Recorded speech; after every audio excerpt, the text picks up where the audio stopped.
Now let's look at operations with radicals. So recall all of the properties that you learned. For example, if you have an entire radical, so remember an entire radical is just a number, single number underneath a radical, we can break that into a product of factors and separate that into two separate radicals. Likewise, you can go the other way. If you're multiplying two radicals, you can multiply. If you're multiplying two radicals, you can multiply the numbers underneath the radical and put those.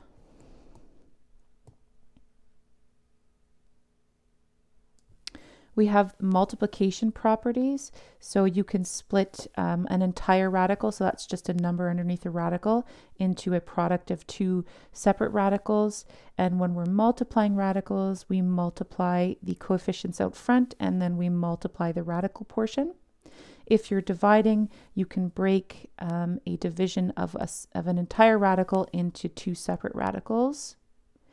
Adding and subtracting radical expressions is like adding and subtracting like terms. We add and subtract the coefficient part, but only if the radical portion is the same. If they're not the same, then you cannot add or subtract.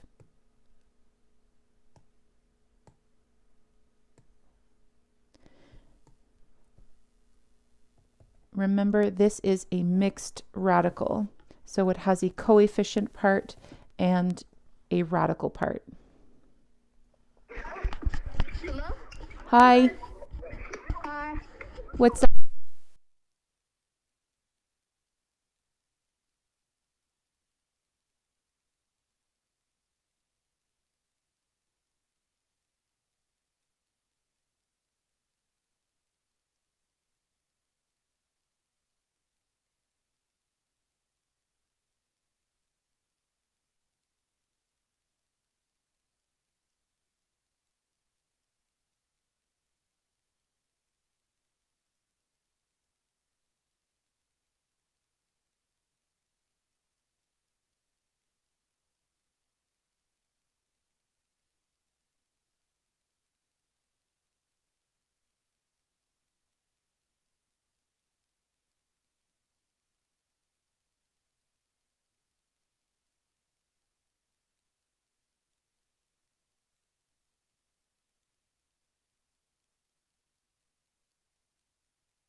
Simplifying a radical means to break a radical into a product of a perfect square and another factor.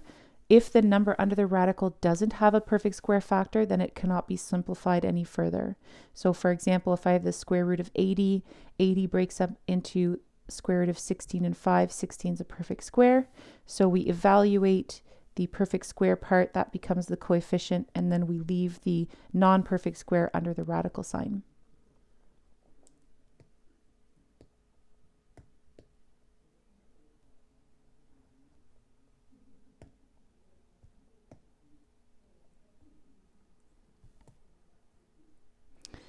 So we're going to do some simplifying here. In this one, it's just asking to simplify an entire radical, so that likely means there is a perfect square somewhere inside here.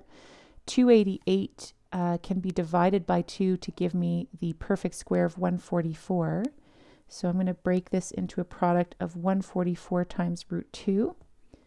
Square root of 144 is 12, and then we multiply those numerical coefficients. So this is 48 root 2.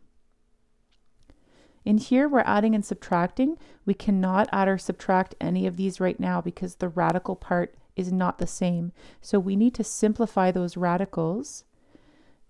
This can be broken into the square root of 9 and 3. 200 can break into root 100 times 2. 48 can be broken up into 16 and 3. And root 8 can be broken up into root 4 and 2. So I'm going to take all the square roots of the perfect squares. That's 3. Square root of 100 is 10. Square root of 16 is 4. Square root of 4 is 2. Now we're going to clean up all those monomials in the front. So we're going to multiply these. So that's 36 root 3, 130 root 2, 12 root 3, and 14 root 2.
Now that we have some like radicals, we're going to highlight those. That is like with this.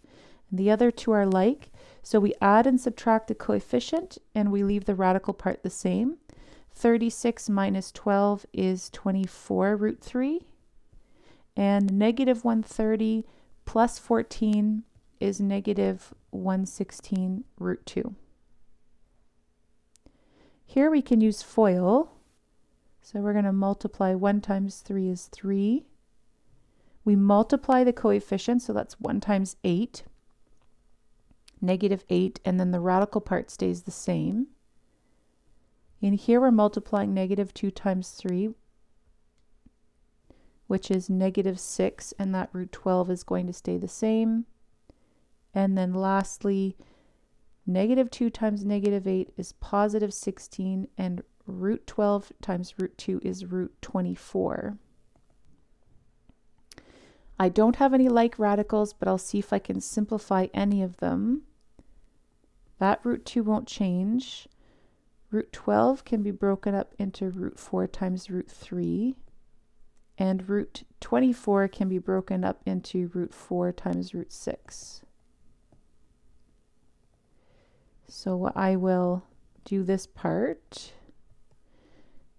Root 4 is 2, and 6 times 2 is 12, so that's 12 root 3. And this is going to be 2. 16 times 2 is 32 root 6.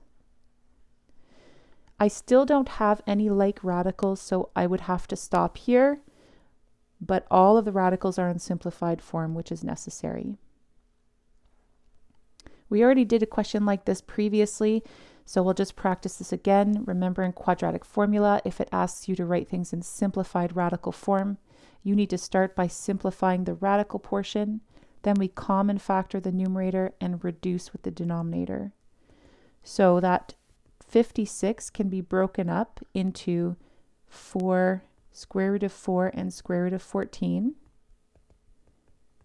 which simplifies to 2 root 14 over 2 over 4.